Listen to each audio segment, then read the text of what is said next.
Okay, so started exploring what I call multi-axis hollow forms.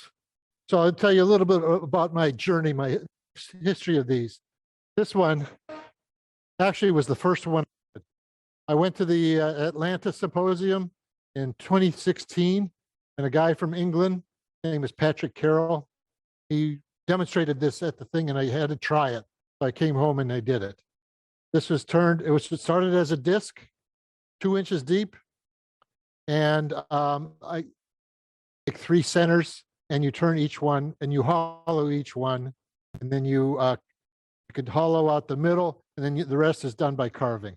Okay, so this one, I don't know. It's 5 years old, and it's one of the more technically challenging ones. But anyways, after that, I didn't do anything for 4 years, 4 or 5 years, and then I decided to try it again. And this was the next one I did. This is turned on 2 axes, one like this and another straight up. And I hollowed it. You see, I kept it with the natural edge. And then there's where these things come together, they have to be hand carved. Now you'll notice, well, let me put that down. This is another one taller. This is half regular edge, half turned or rough, natural edge, but again, the same concept. Then I did the third one in the series where it's just, it's an entire turned edge. And again, these are all done on 2 axes. So these tall ones I like the best. I probably would do more of those, but I wanted to explore other options. So I did this one and this one. These are both just sculptures, I would call them. They're turned on 2 axes, but they're not just 2 parallel axes. This one is, the center axis is this way, and the second one is off by a little bit. Okay, so I'll show you how I do those. And these I just do it by eye. I get it nice and smooth, and then I go to the second axis. Same with this one here. Then I thought, well, if I got this far, I might as well try to hollow them. So I went to this type here. This one. Same thing as this, only before I switched axes, I hollowed it. So this is hollowed. Pretty much the entire thing is a constant wall thickness. It's not just a hole drilled in it. But again, you can see if you look carefully that it's at an angle compared to the main flat plate. It's another one in that same series, and hollowed. This one I made it on the rim of a bowl, and I don't do enough of these to that I can predict when I'm going to get the end, really. So it was sort of, I ended up with a relatively thick base, and I decided I could have, my original plan was to remove all this wood here and make it a flat plate like this, but instead I decided to hollow it out to make a bowl. And this one, I still haven't decided if I like it or not, but it's a little bit unique. And you can see it's way off angle. Now I want to mention these. If you're going to try these, you have to be patient, and you have to be willing to screw up. Okay. And here's an example of screwing up, right? Okay. This used to be like this. I did not hollow this one enough, and it's too heavy. And so when it sat on the table, it fell over because it was off such a big tilt. And what I tried to do was as it would tip over, so I would cant the base to counteract that tilt. So I had to, I actually added some extra wood here to wedge it up and make it over. And I was working on it, and it looks like hell. And finally, by accident, and I dropped it, and I didn't have to work on it anymore. All right. Okay. Here's another one. This one I did is practice for this demonstration. And I got to the point, and again, I had misjudged how to, when I switched axes, and this was supposed to be round, and it's truncated, and I don't like how it looks. I haven't decided. Maybe I'll make the whole disc wavy, or maybe I'll just throw it away. Yeah. And then this one here, this is another example. When you switch axes, it's not always easy to predict where you're going to be cutting. So I had hollowed this out. I had excavated down on the one axis to right about here. Then I switched to the center, the second tenon. I was cutting there and I was moving this way. And I got to a point and I cut through the bowl. And can you see that? Yeah, that little thing that looks like a smile, that was a gouge through it, and I filled it in with coffee grounds and CA glue. So those things are going to happen. These are not as they're not always intuitive of how they're going to behave once you switch axes. This is the most technically challenging of all. Again, done on 3 centers, hollowed, and a lot of carving on this one. But what makes this difficult is that there's such narrow clearance here. If you're spinning on here, you can only turn between here and here, or else you'll hit the second one. So this one I actually used my hollowing tools, which have a gooseneck shape on them, but I had to put it on the opposite side of normal, and I had to turn in reverse. This one. So I'm going to show you a chart on how this one was done too. Okay. Okay, so these are examples of how I did these. Some of how I set up what I call the mounting. Okay, mounting on tenons, mounting on recesses, and mounting on faceplates. Okay, go ahead. Next slide. Okay, so this one here, again, you can see that there's an angle between the base and the hollow form. Go ahead, next slide. So that's what this looked like. Okay, the original blank is the yellow line. The 2 green vertical lines are the 2 axes. So the axis on the ball is a little bit canted from 90 degrees. Okay, and you can see where I put the tenons. There are 2 separate tenons. I turned this when it was just a yellow cylinder. I turned it between centers, moved it off to the second one, and created 2 tenons on the backside, on the bottom, before turning. Okay, the next one. Okay, for this one, again, it looks kind of cool. Go ahead, next slide. You see the 2 tenons there, and how the original blank was a taller blank, but it wasn't very wide. But by the time I was done, the first tenon I used is the one on the side for hollowing that out, shaping it and hollowing it in the first 1/2 inch of stem. And then I put it on the bottom tenon, turned away the other tenon so you can't even see it. Okay, next one. So this one again, you can clearly see that it's canted from the base. Go ahead. Next slide. See here, the first tenon was just as in the other 2 examples, but instead of a second tenon, I did a recess. And this recess I did by not between centers, but I put it on my drill press. I stuck a wedge under one side to tilt it, and I drilled with a Forstner bit. You can see on the back here, you'll have to see afterwards. I don't want, anyways, there's some remnant of that left in the base because I didn't have enough thickness to take it all out, and it became a nice place to put my signature. Okay, next. Okay, so this is the one that most people are curious about. The next slide shows how I did it. Okay, so this one, I had this large wooden faceplate, and I attached the branch, curved branch, with screws right through the faceplate and or the wooden faceplate and right into the bottom of the branch. And you can see I've done 2 of them already, and I'm about to start the 3rd one. So in this 3rd position, it's the most off center. And and if you try to spin this, it'll be so out of balance you couldn't go faster than 20, 30 RPM when you really want to be at 400 or 500 RPM minimum. And so what I did was I attached that faceplate, the steel faceplate, on the front as a counterweight. and I got it close enough to being balanced that I could turn it up to the proper speeds. Well, I like to be at least 3, 4, 500.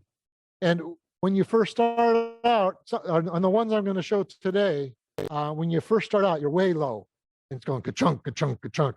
But as you get more and more waste wood removed, you could speed it up. And I try to get up to the 2, 3, 4, 500 RPM. Can't go much faster than that if you're off axis. But when I put it on the center axis, frequently I could get up to 5, 6, 7, 800 RPM. And again, that depends on your lathe. This is a nice heavy duty lathe. I have a heavy duty lathe in my basement. Never do this on a mini lathe. That's a plywood faceplate. It's perfectly, I trued it up. I attached another faceplate so it can screw on and off. And I trued it up so it's perfectly flat. I put those grooves in it to help me line things up. I use this all the time. And you can see the other faceplate just attached with 2 screws. This is the blank we're going to work on today. Okay, it's between centers. This side. This was a bowl blank sitting on my shelf, but I had already roughed it out. It had a flat bottom, more or less, and a flat top. Put it between centers. This was the headstock, the drive center. This was the tailstock. And I created this tenon on the back, on the bottom. Then I inspected it and I decided that the best way to go would be, I wanted to put the second axis here. So I put this on the drill press and used a Forstner bit to create this recess. Okay, so that's what I'm going to, this is my main piece for today.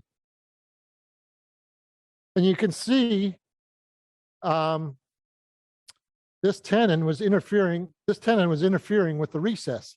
And I had to carve out a little bit to make the jaws fit. Now there's a 1 in 4 chance that this is going to not work. Okay. So I've got a backup. This is one I made in my basement. In case this breaks, I'll make this one work. This is the same concept though. I did one between centers and I drilled a Forstner bit recess. At home, this wood used to be as thick as this, a good 4 or 5 inches in height. I excavated the rough shape here, and then I removed all this wood, this 4 inches of wood down to here, and I'm ready to put it on the main tenon. Well, if I use this, I would put it back on the recess, finish the orb, and then I'd go to the middle one. This one here, I had to carve off even more. I'm a little bit nervous that I've got maybe 60% of a tenon left. So that'll be a challenge. But since I've got almost all the wood removed, it's much more in balance already. Now this one, something like this, a very tall one. Now we would do this. There's 2 centers. And I ground off. So the first center, the main center is this one here. So tailstock, headstock, spinning like this, and you flatten this off and you make this perfect tenon. This one here, I faced off this with a grinding wheel later, and I made it as flat as I could, and then I moved the center over to here, so tailstock, headstock, and I spun it like this, and I created a second tenon. So I just want to show you how these look. So you can see the 2 angles. Okay. Hopefully I won't have to go to plan C. Start on this one and make the orb shape and then hollow it and move to the center one.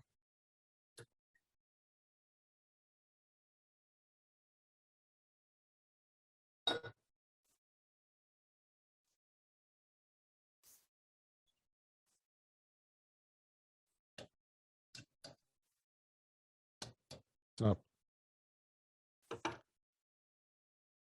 I don't know if you use tenons or recesses very much, but it's hard to train yourself to turn this, to tighten the jaws in the opposite direction as you do the other way. All right, and I always use protection. Okay, this is my 4th iteration of face and breathing protection that I've gone through. First one was a mask with the face shield. Then I bought a 3M, used 3M powered air respirator. I bought it off of eBay. That one, the battery was not that great, and I didn't like how it fit over my beard, I guess. So the third one I bought was a Trend Air Shield. That one, it doesn't have a belt, a fanny pack. It has the batteries and the fan built right into the helmet. And I just found that one a little bit too heavy for me. Plus, when I bent over to pick something off the floor, it would be too top heavy and it would almost always fall off. So this is my last one, or my most recent, and I'm sure it's the last one. This is a 3M. It's got a lithium battery, so it lasts longer, charges faster. It's got the filters in here. It sucks in air through the filter and goes into the helmet. What I really like about this helmet, number one, it's the most impact resistant helmet that I'm aware of without going to a riot helmet. Second of all, it's got this shroud around it instead of those tight bibs. I hate those bibs. So I use this. It makes me look like a astronaut or something, but I don't care. It's the most comfortable I have. I pieced mine together off of eBay and I kept it under $800. Brand new from 3M at probably $1,200. It is sticker shock. However, one trip to the emergency room would blow that out of the water. So if you're going to invest in anything, you should be investing in your lungs, seems to me, especially at our age. There's several others that are pretty good. There's a British one called Power Cap. That also is just all self-contained in here, but it's better balanced. Trend. I might buy that one. That looks very, very comfortable. All right, so tailstock support and the tools I'm going to use. I'm going to start out with my hollow tools. This is a 3/4 inch shaft with a 1/4 inch stainless high-speed steel bit. This is the same thing, only with a 3/4 inch or 3/16 inch bit. Okay. I like these because they could hang off the tool rest a long way. Plus, I don't like to stay in the line of fire for these out of balance pieces. So I can knock. Sometimes a bowl gouge just not comfortable. I will be using a bowl gouge though as soon as this thing is straightened up. Okay, so I'm checking to make sure I'm not going to hit the tool rest.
Okay, usually I'm starting right at this and moving out, but I think I got to get rid of this tenon first because when I came around and hit it, it's just too big of a cut and I didn't see it. So I'm going to start right here instead.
Okay, you might notice when I'm doing this, there's very little, my front hand, there's very little pressure on the tool. I'm holding it just with a finger and a thumb, holding it down on the tool rest. Also, I'm pivoting. I'm using my hips. I'm pivoting like this. And if this was the tool rest, the tool is moving as much as I can, especially in the beginning of the cut. I'm just pivoting. So that means when I first hit one of these off-axis pieces, it's gonna barely touch it, and as I move into it, it'll get deeper and deeper cut. Okay, so it's a very gentle cut. This pivoting cut is the one that you want to be using for most of this work. And just for a little difference, I'm going to try a bowl gouge for a few minutes. I'm also going to check to make sure everything's tight. Now, when I'm going to be cutting with the bowl gouge, it should be a little bit of a gentler cut. I'm going to hold again, going to hold the tool.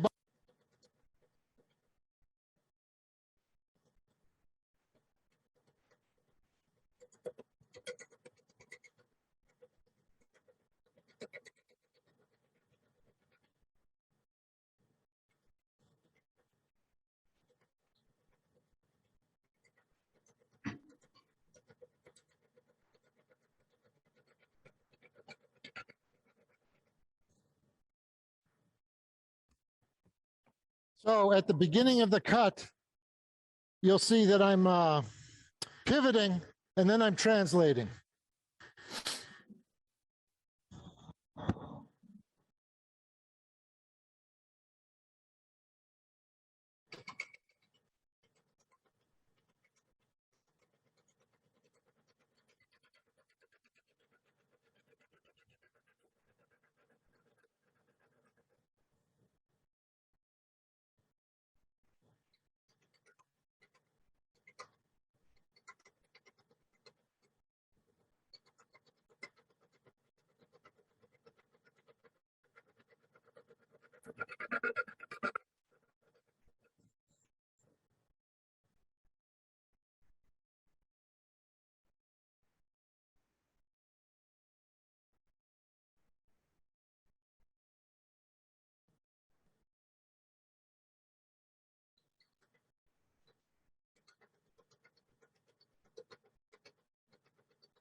This thickness is about where I want it.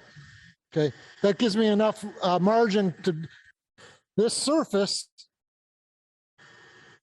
is relatively smooth, but it's nothing special. Okay, in it, of course, but I mean, the cut quality is reasonable. It's not great. One of the spalted wood. Spalted wood is a little bit softer, which makes it easier to cut, and it's not banging on me as much as this piece, which is better maple. Okay, so the spalting is helping me here. It's a little bit softer wood, but spalted wood is also more difficult to cut cleanly. So, but I'm not really concerned with this because there's so much carving done later, it's going to obscure whatever I'm doing with the tool.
You can see the big hanging off the tool rest, right? I'm about from here to the cutting from maybe this many inches.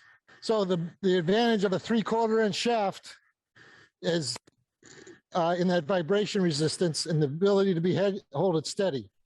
I don't see how I could ever use a gouge for this part. I could already tell that this is going to be much skinnier ball than what I've been doing over here.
Okay, it's round. So now I'm just going to do shaping. Quality of the cut from this is very poor if you have to start sanding at 36 grit. But I'll be able to touch that up with a gouge. But first, I'm going more for the overall shape. See, this is very poor. It's also punky right there.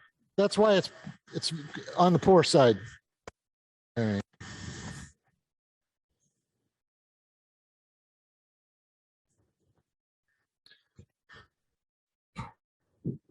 I'm going to switch to the smaller bit. This is 3/16. This is a quarter. And I also, since I removed the tailstock, it's not as stable, so I got to turn the speed down.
Okay, right here, there's way too much tear out.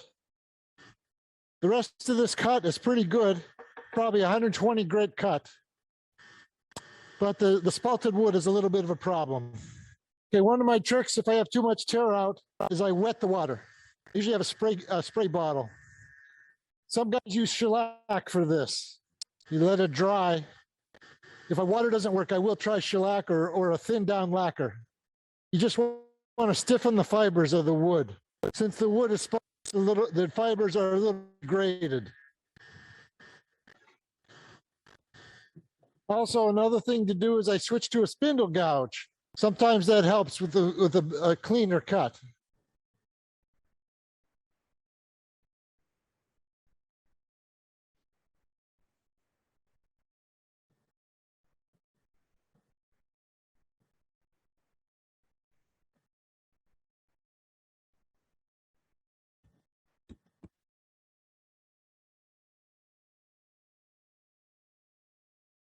Like a charm. It's much better cut. I don't know if you could tell.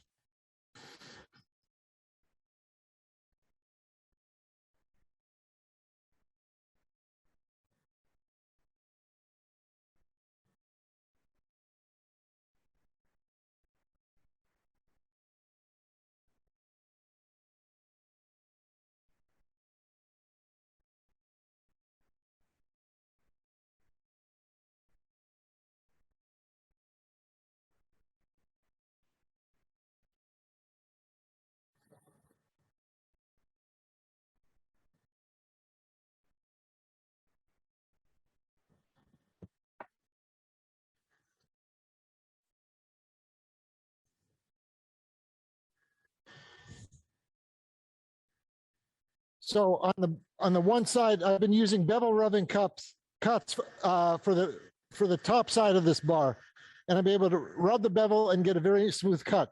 On the other side, I don't know how to get my tool in there, so I got to use a scraping cut. Not going to be as clean of a cut. You know, I think this lathe has moved about 6 inches.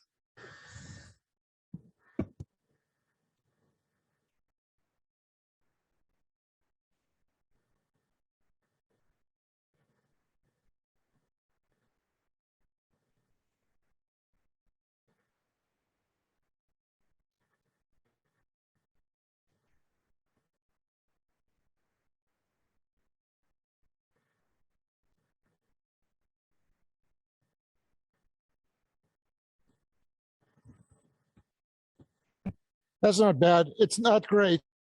If I was thinking clearly, I would have brought some shellac, or actually water-based poly is pretty good on this too, especially with spalted wood. I like water-based poly because there's no yellow tint to it. And I thin it down with water, put it on there, let it dry for 5 minutes, and it would help stiffen up the fibers for cutting. All right, so now I'm done with the shape. I'm going to hollow it. Back in the water base, I'll let it dry, at least somewhat. I don't want it squirting onto my face shield. Same with lacquer. Dilute it so it really penetrates deep. I need to start the hole first. Start the drill, make a start hole.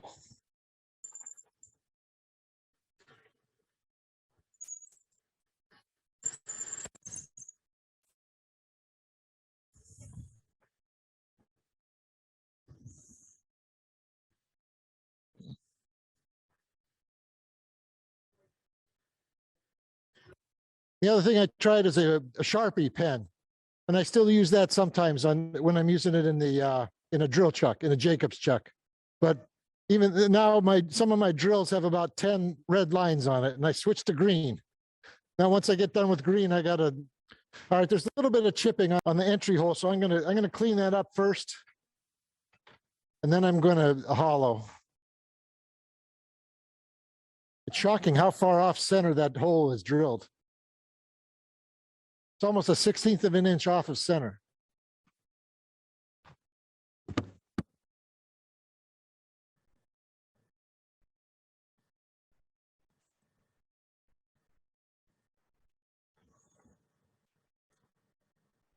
gonna do a little sanding before I get too far into this, starting with 180 grit here.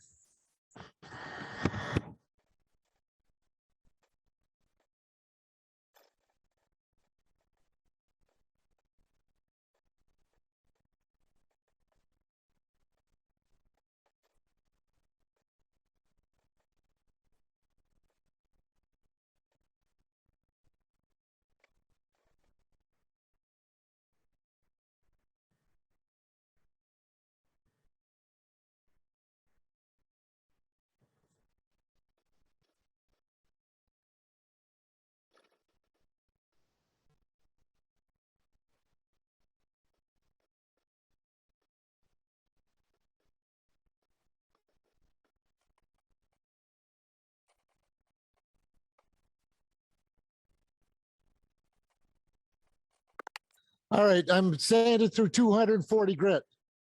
I had to go back and change. I didn't like the profile, so I went back to the tool to get a little bit better shape. I tried to shape it with 120 grit, get rid of a little bump in the profile.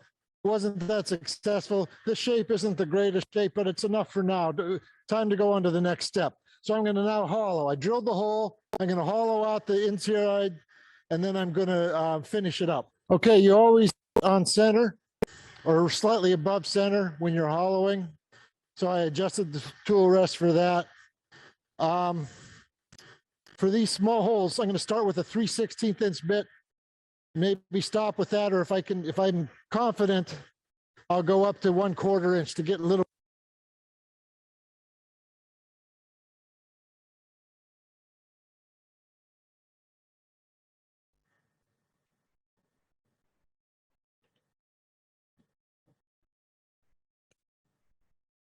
Okay, this is the smallest hollowing bit I have. It's made out of a screwdriver.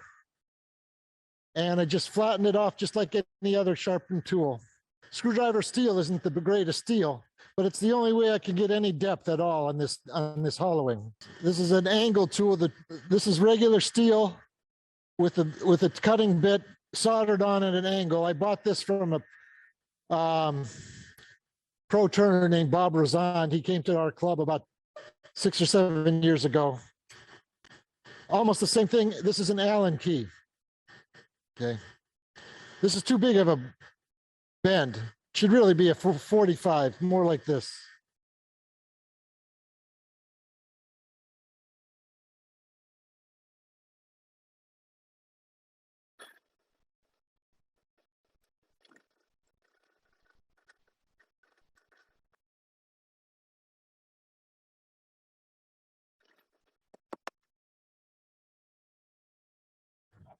All right, and design opportunity.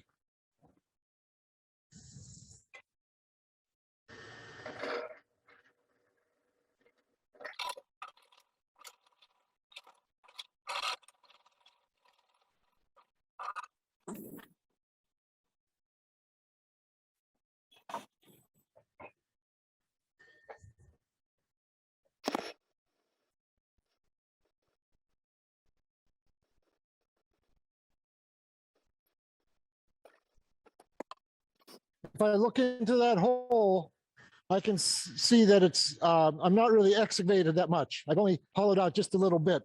The hole is so small that you can get away with not a tremendous, great, thin wall turning, but I just don't like it. I want to turn it just enough to make it look like it's fully hollow. So in order to do that, I've got to get a little bit of that shoulder off. If I left too much in, it won't crack because it's stiffer. It might, you're thinking about drying. Yeah. Asphalted wood doesn't crack as much as regular wood. And this is in my garage for 3 or 4 years, so it's not that wet.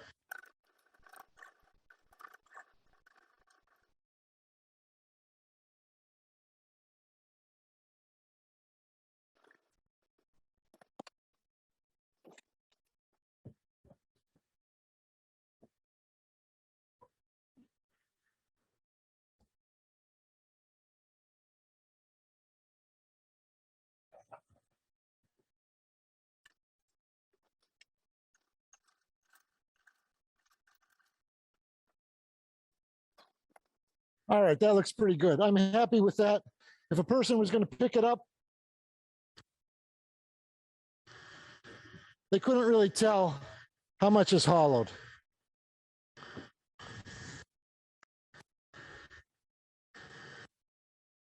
If I was at home and I had a lot of time, I would definitely hollow it more. And I have this gauge. I'll put it here. I have this gauge for measuring wall thickness. This is called an Ellsworth gauge. David Ellsworth invented it.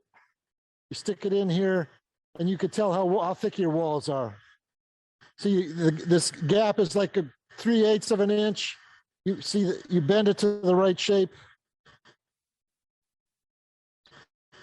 and if the air gap after you stick it in is like 1/4 of an inch, that means you know that your wall thickness, you subtract off and you get the wall thickness. So, but I'm going to be done for now. I'll show you how I touch this up now.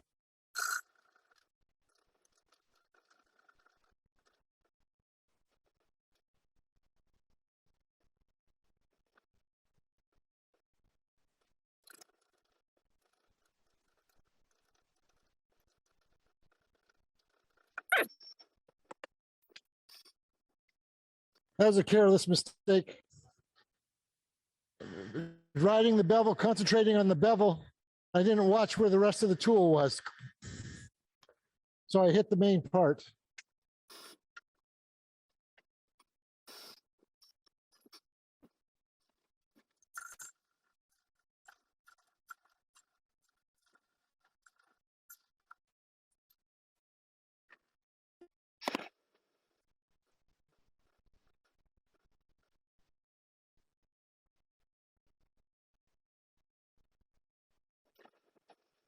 All I'm doing now is I'm changing the shape to make it pleasing to my eye.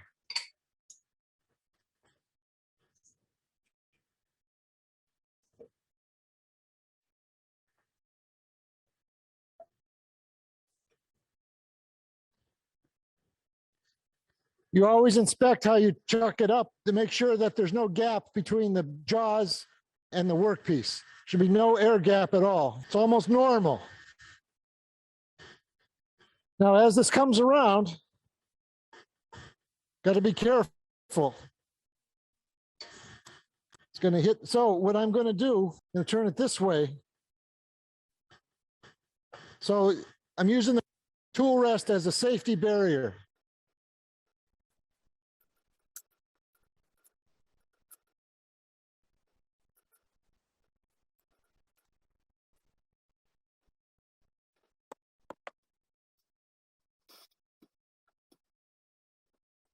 Okay, with this, you never, if you were making a normal bowl, you could reverse chuck it to do the bottom. You can't do that here because of that hollow form sticking on the end. So you got whatever you can't get from with your tool, you got to carve off with the grinding tools. I do that all the time. It's not a big deal. All I'm really going to do now, I got to remove 1/4 of an inch of that back because of that tenon or the recesses in there. So I'm going to remove that. I'm going to get a little bit of a dish out, concave it so it sits flat. And then I'm going to do the rest by carving. And I'll show you how I do that too.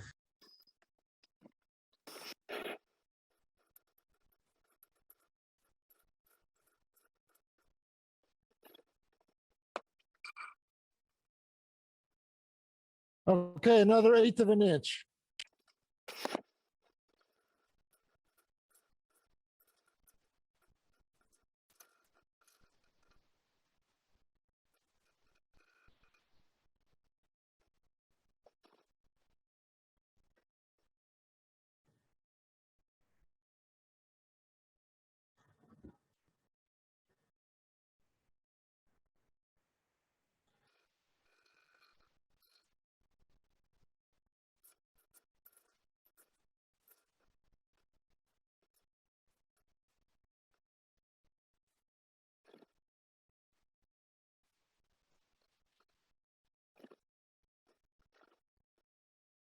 Okay, good.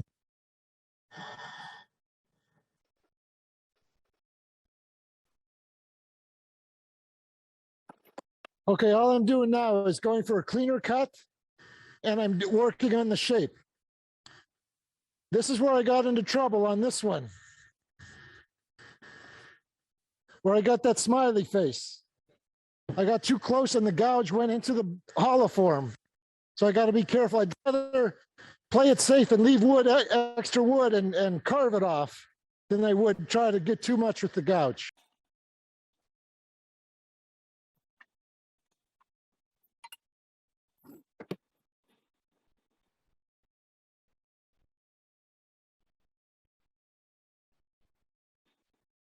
See, there's nice shavings.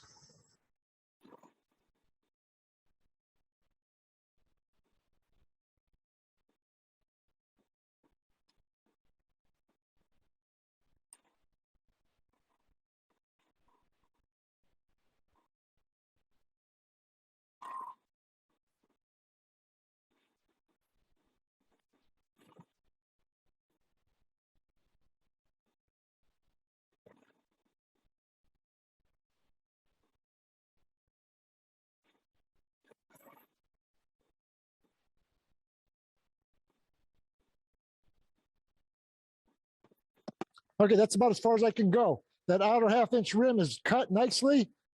It was shear scraped. It's probably 120 grit, 150 grit surface. Pretty damn good for spalted wood. The outside also looks quite good from here out. So now I'm just going to, I've invested too much time to try to squeak out another 1/2 of an inch of gouge work. So I'm just going to go to my grinders. This is an Arbitech carbide toothed grinder. It's called a turbo something, turbo grinder, turbo, I don't know. Anyways, there's 3 teeth on it. I don't like it that much. It costs $150. It's not worth it. When one of the teeth is already broken, chipped, I'm not going to replace it. This is a saber tooth cutting disc. This is medium. They have small, medium, and fine, and they also have something called ultra fine, or they call it whisper. These are like $40 or $50. I have a coarse one. It's at least 10 years old. I'm just now have to replace it. This one's brand new. I'm going to use this one mostly. I wear gloves for like my carving. These are baseball batting gloves. I don't play baseball anymore.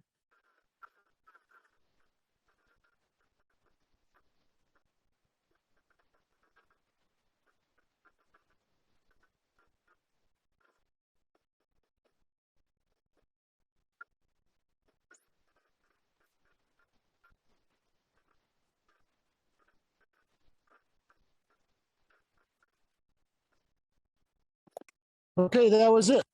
2 minutes. Then I'm on to the next grit. Okay. All this would be turned off with that red disc. Much of it until it looks like this, rough, but not too, more or less just to get bulk removal.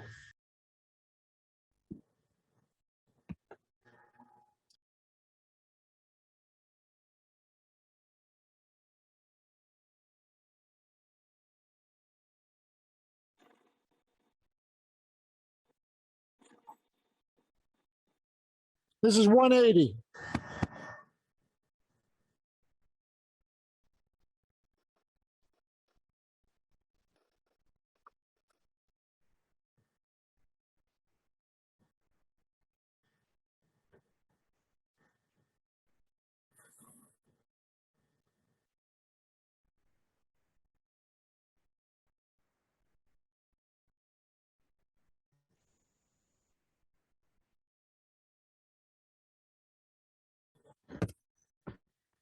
That's it.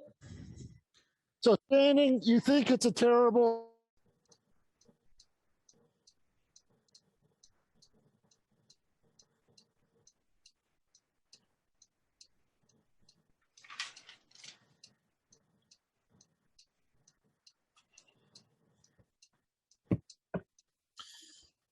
All right, that's it.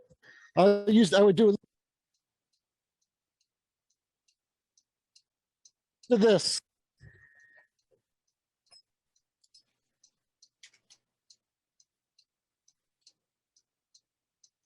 A Dremel with the sanding drum. And I've got 120, 240 grit.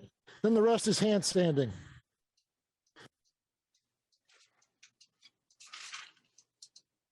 I want to stop.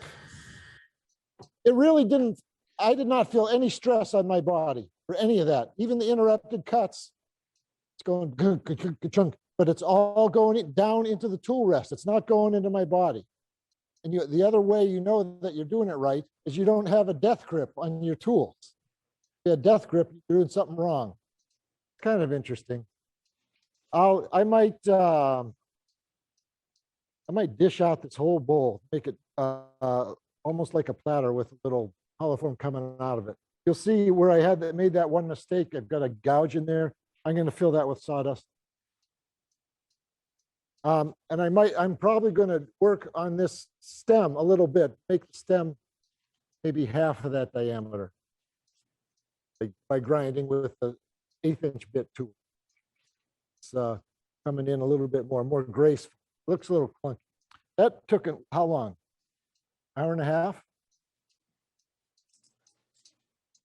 That big chunk there would take twice as long because I'd be going slower and I couldn't get sometimes it's going, it's out of balance so much. Once I get the rough shape of my hollow form, but it might only be 1/4 of an inch deep, I'll turn it off and I'll pull out the grinder, the angle grinder, grind a big chunk of that wood off. Now I still got a tenon on here, so I could put it back on there to hollow it out more.